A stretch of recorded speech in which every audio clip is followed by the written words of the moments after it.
நீங்கள் பார்த்து கொண்டிருப்பது நியூஸ் 21 செய்திகள். தமிழ்நாடு செய்திகளை உடனுக்குடன் தெரிந்து கொள்ள நியூஸ் 21 செய்திகளை பாருங்கள். வணக்கம். நீங்கள் கேட்டுக்கொண்டிருப்பது நியூஸ் 21 செய்திகள். மழைக்கஞ்சி எடுத்ததின் விளைவாக மழை பெய்த அதிசயம். திண்டுக்கல் மாவட்டம் தாடிக்கொம்பு அருகே உள்ள ஆண்டிய கவுண்டலூரில் கடந்த 2 தினங்களாக மழை வேண்டி வருண பகவானுக்கு கொட்டுக்கஞ்சி எடுத்து வழிபட்டதின் விளைவாக நேற்று கடும் மழைப்பொழிவு ஏற்பட்டது என்று நம்பிக்கையுடன் கூறினர். இவ்வாறு மழைப்பொழிவு இல்லாமல் கடும் வறட்சி ஏற்படும் காலங்களில் இதுபோன்ற மழைக்கஞ்சி என்னும் கொட்டுக்கஞ்சி எடுத்து வருண பகவானுக்கு சமர்ப்பித்து ஒப்பாரி வைக்கும் நிகழ்வு பாரம்பரியமாக தொன்று தொட்டு நடைபெற்று வருவதாக அப்பகுதி மக்கள் பெருமிதத்துடன் தெரிவித்தனர்.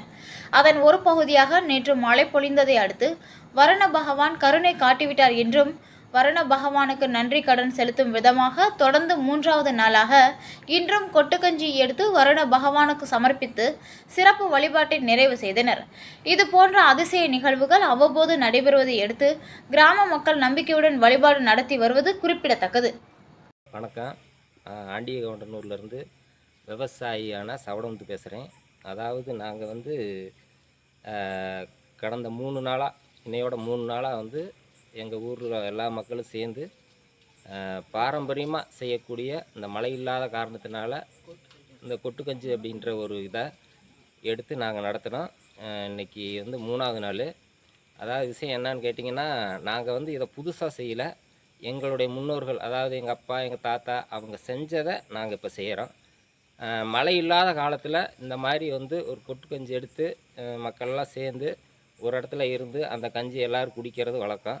இந்த மாதிரி செய்கிற போது எங்களுடைய ஐதீகம் என்னன்னு கேட்டிங்கன்னா, வருண பகவான் எங்களுக்காக மழை பொழிகிறதா ஐதீகமாக இருக்கிறனால இதை நாங்கள் கடைபிடிச்சிட்டு வர்றோம். நீங்கள் சொல்லுங்கள், இந்த கொட்டுக்கஞ்சி எடுத்திருக்கீங்க, இதோடைய கருத்து என்னன்னு சொல்லுங்கள். என் பேர் ராஜலட்சுமி. நாங்கள் விவசாய குடும்பம். ஆண்டியகவுண்டனூரில் விவசாயம் பண்ணுறோம். ஆனால் இந்த ஒரு வருட காலமாக மழை இல்லை.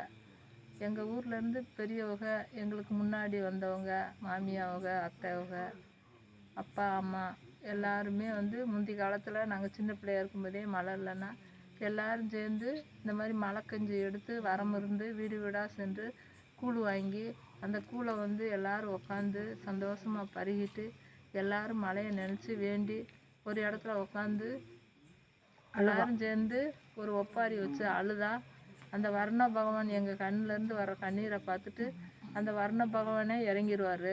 அந்த காலத்து ஐதீகம். அதே போல் நாங்கள் 2 தினங்களுக்கு முன்னாடி இந்த மாதிரி செஞ்சோம். மறாநாளே எங்கள் கண்ணீரை வர்ண பகவான் நல்ல முறையாக கொட்டி தீர்த்துருச்சு. தொடர்ந்து நாங்கள் இந்த 3 நாள் இதை செஞ்சுட்டு வரோம். விவசாயம் எங்களுக்கு இந்த தடவை கொஞ்சம் நல்லா தண்ணி கிடைக்கும்னு நம்புகிறோம். உங்களுடைய வயசு என்னம்மா? என்னோட வயசு 90 வயசு ஆகுது எனக்கு. என்ன எங்கள் ஊரில் இந்த இது பரம்பரையாக செஞ்சுக்கிட்டு வந்துக்கிட்டு இருக்கிறோம். இந்த ஊரில் நாங்கள் மழை இல்லாமல் ரொம்ப மழை பெய்யவே இல்லை. நாங்கள் இந்த இதை கடைப்பிடிச்சி கொட்டுக்குஞ்சு எடுத்து எங்கள் கண்ணீரை பூமிக்கு விட்டு நாங்கள் மழையை கேட்டு நாற்று எடுத்தோம். நாற்று மழை பெஞ்சிச்சு. நாற்று மழை பெஞ்சு நல்லா வறுமையாக இல்லாமல் பிள்ளை குட்டி எல்லாம் மாடு கன்று ரொம்ப வறுமையாக இருந்துச்சு. எங்கள் இதை செஞ்சோம். இதுக்கு முன்னாடி எப்போ எடுத்திருக்கீங்க? இதுக்கு முந்தி எங்கள் அப்பா எங்கள் அம்மா எங்கள் மாமியார் மாமனார் எல்லாம் இருக்கிற காலத்தில் எடுத்தோம். எங்கள் இந்த ஊருக்கு நான் வந்ததுலேருந்து நாங்கள் கொட்டுக்குஞ்சு எடுத்தோம். ஆண்டியனூரில் கொட்டுக்குஞ்சு எப்போதும் எடுத்தேன். கொட்டுக்கஞ்சி எடுத்தா அது உடனே மழை வரும் அப்படின்ற ஒரு ஐதீகம் சொல்கிறீங்க. ஆமாம். அதை போல் கடந்த காலங்களில் இது நடந்திருக்கா? ஆமாம், கடந்த காலமும் நடந்திருக்குது. இது எந்த காலத்துலேருந்து நடந்திருக்குது. என் வயசுல இருந்து நான் பார்த்துருக்கிறேன், நடந்திருக்குது. இந்த இது நடத்தினா எப்பவும் மழை உண்டு. ஏன்னா அதை நம்பி தான் நாங்கள் கொட்டுக்குஞ்சு எடுக்கிறோம். அதை நம்பி தான் நாங்கள் எந்த இதுவும் பண்ணுறோம். அதனால நாங்கள் இந்த இதை செஞ்சோம். நாற்று செஞ்சோம். மறுநாற்று மழை பெஞ்சிச்சு. மறுநாற்று. சரிங்கம்மா, நன்றிம்மா உங்களுக்கு.